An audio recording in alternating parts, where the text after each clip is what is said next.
स्वागत है आप सभी का सीएनबीसी आवाज पर। आप देख रहे हैं आवाज प्रीमियर लीग। जी हां, स्टॉक 2020 का मुकाबला हो रहा है नीरज और मेरे बीच, और हम आपको बताएंगे वो 10-10 आइडियाज जो आज इंट्राडे में आपको बढ़िया कमाई कराकर देने का दमखम रखते हैं। लेकिन सबसे पहले देख लेते हैं पिच कैसी लग रही है। यूएस के मार्केट्स ने कैसा प्रदर्शन दिखाया, और इस समय मैं देख रहा हूं डाउ फ्यूचर्स करीब 30 पॉइंट ऊपर कारोबार करते हुए। जी हाँ, और लास्ट वीक भी जो है अमेरिकी बाज़ारों का बहुत अच्छा नहीं गया। वीकली क्लोजेस नेगेटिव ही थी। बहुत ज़्यादा क्यूज नहीं है, बहुत ही म्यूटेड सेशन है वहाँ पे। नए ट्रिगर का इंतज़ार है और मार्केट में जहाँ पे प्रॉफिट बुकिंग के मौके लोग बिकवाली कर रहे हैं। लेकिन चूँकि लिक्विडिटी इतनी ज़्यादा सिस्टम में है कि कोई बहुत बड़ी गिरावट या कोई बहुत ट्रेंड रिवर्सल जैसी चीज़ नहीं है। लेकिन हाँ, प्रॉफिट बुकिंग लोग ज़रूर कर रहे हैं। प्लस राजनीतिक कारण भी है, अब बहुत कम समय बचा है यूएस इलेक्शन का, तो उससे पहले अब कोई बहुत बड़ा ऐलान या कोई बहुत बड़ा सपोर्ट आने की संभावना कम दिख रही है, इसलिए उसका भी एक असर मार्केट पर रहेगा। ये बात 3 नवंबर तक के लिए आप समझ लीजिए कि यूएस मार्केट में एक कॉशियस अप्रोच ही रहेगा। इसलिए उसको देख करके कोई राय मत बनाइएगा, परमानेंट राय कि वहाँ ऐसा हो रहा है, क्योंकि वो पॉलिटिकल डिसीजन बहुत सारे लिए जा रहे हैं, तो वो एक असर ज़रूर देखने को मिलेगा। और दुनिया भर के जो दूसरे ट्रिगर्स होंगे वो अब ज़्यादा महत्वपूर्ण होंगे कि क्रूड ऑयल कैसे बिहेव कर रहा है, गोल्ड कैसे बिहेव कर रहा है, या सेंट्रल बैंकर्स की कमेंट्रीज क्या है। तो आज में मुझे लगता है कि अमेरिकी बाज़ारों का एक म्यूटेड सेशन का नज़रिया आपको रखना चाहिए। घरेलू फ्रंट पे देखिए कैसे मूव करती, चूँकि बहुत बड़ा फैसला वीकेंड के दौरान संडे को जो कृषि बिल पास हुआ ये है, ये गेम चेंजर है।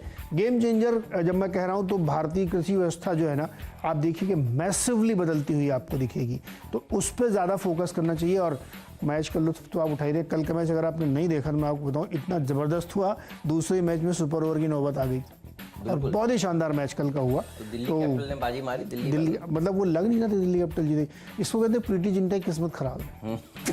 मतलब जीता हुआ मैच जबड़े से निकाल लिया। सही बात है। तो चलिए देखिए, मेरी रणनीति बिल्कुल साफ है। मिड कैप स्मॉल कैप्स पे नजर रखिए।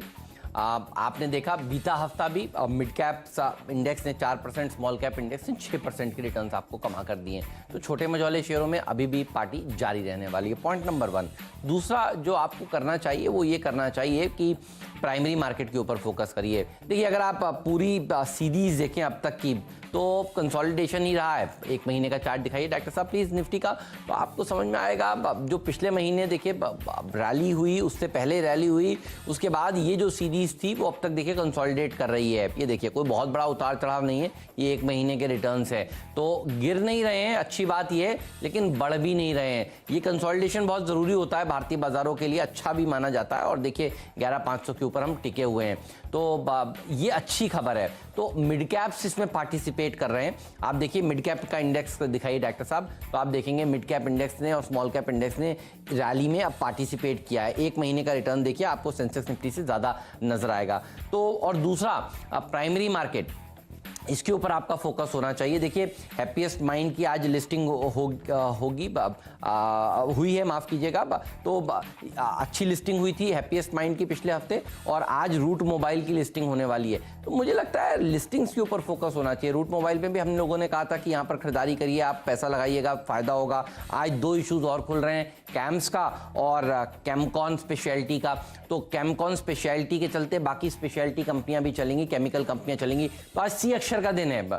2 आईपीओ भी देखिए सी अक्षर वाले हैं, और आज केमिकल सेक्टर मुझे लगता है आउट परफॉर्मेंस दिखा सकता है। तो मैंने सारे के सारे 10 के 10 बल्लेबाज और केमिकल सेक्टर से चुने हैं। ये वही शेयर हैं जिनको हम और आपने लॉकडाउन जब हुआ था अनाउंस तब अपनी टीम में शामिल किया था। और आज मैं भाव देखता हूँ 50 वाले 150 हो गए हैं, 100 वाले 250 हो गए हैं, क्या क्या मल्टी बैगर्स हुए हैं ये स्टॉक। तो मैंने आज वापस उन शेयरों को अपनी टीम में जगह दी है।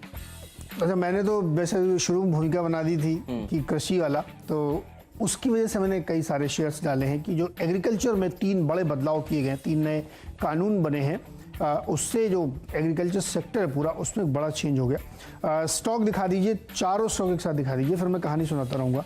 Gujarat Ambuja exports, LT foods, KRBL और चमनलाल सिटी, ये 4 हमने कंपनियां रखी जिसमें एग्री एक्सपोर्टर और राइस के बिजनेस की जो कंपनियां हैं, ये चारों दिखाते रहिए आप फ्लैट करके। 3 कानून बने हैं। एक में पहला कानून ये है कि जो इसेंशियल कमोडिटीज़ एक्ट है उसको ख़त्म कर दिया गया। इसके तहत अब आप जो है जो स्टोरेज की रिस्ट्रिक्शंस थी वो ख़त्म हो जाएंगी। दूसरा जो किया है कि मंडी के अंदर ही माल बिकेगा, ये ख़त्म होकर बाहर बिकेगा। और ये जो है बहुत महत्वपूर्ण कानून है, क्योंकि इस कानून की वजह से बहुत बड़ी दिक्कत होती थी। हालांकि इसका एक काउंटर ये आता है कि जब केवल 6% किसान ही मार्केट में अपना माल बेच पाते थे मंडी के अंदर, तो बाहर तो पहले भी बिकता था। इससे फ़र्क क्या पड़ेगा? इससे फ़र्क ये पड़ेगा कि जो तीसरा कानून आया है कि आप कॉरपोरेट एग्रीकल्चर को बढ़ावा दे रहे हैं, यानी आप पहले से तय कर लेंगे किसी कॉरपोरेट के साथ कि हम इस भाव पे प्रोडक्ट आपको देंगे, उसके बाद आपको लगाना, आपको बोना, तो यानी एक प्राइस सर्टेनिटी आपको मिलेगी। क्यों गेम चेंजर होगा ये?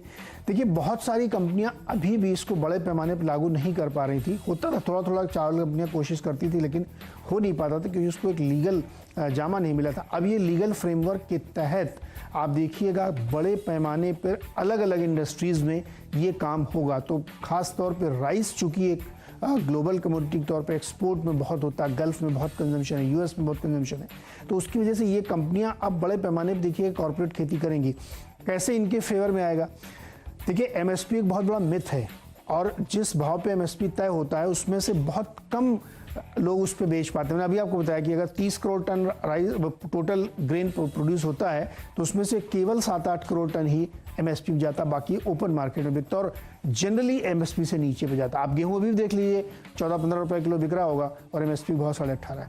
सो इन कंपनियों के लिए एक बहुत बड़ा गेम चेंजर ये होगा कि बड़े पैमाने पर प्राइस स्टेबिलिटी इनको मिलेगी। इसलिए आप देखिएगा जितनी कंपनियां हैं इस सेगमेंट की, सबको फ़ायदा होगा। फूड प्रोसेसिंग कंपनीज को फ़ायदा होगा, चिप्स बनाने वाली कंपनियों को फ़ायदा होगा, मक्के की जो कॉर्न आप खाते हैं एग्रोटेक, उनको फ़ायदा होगा, क्योंकि अब ये एक बड़ा परिवर्तन हुआ है। तो हमें लगता है Gujarat Ambuja, LT foods, KRBL और चमन लाल सहित इन चारों में आज खरीदारी करनी चाहिए। ऑलराइट, तो आप चावल सुबह आप इस सेक्टर के ऊपर बुलिश है। ये सेक्टर बढ़िया भी है, इसने अच्छे रिटर्न्स भी कमा करते हैं। तो चावल के दाम भी देखिए एक्सपोर्ट वाले बढ़े हैं, अच्छे खासे बढ़े हैं, तो नज़र रखिएगा। अच्छा, एसएच केलकर इसके ऊपर रखिएगा नज़र। ये स्टॉक का हम लोगों ने 60-70 रुपए के लेवल पर देखिए लॉकडाउन का जब अनाउंसमेंट हुआ था तब सुझाया था, और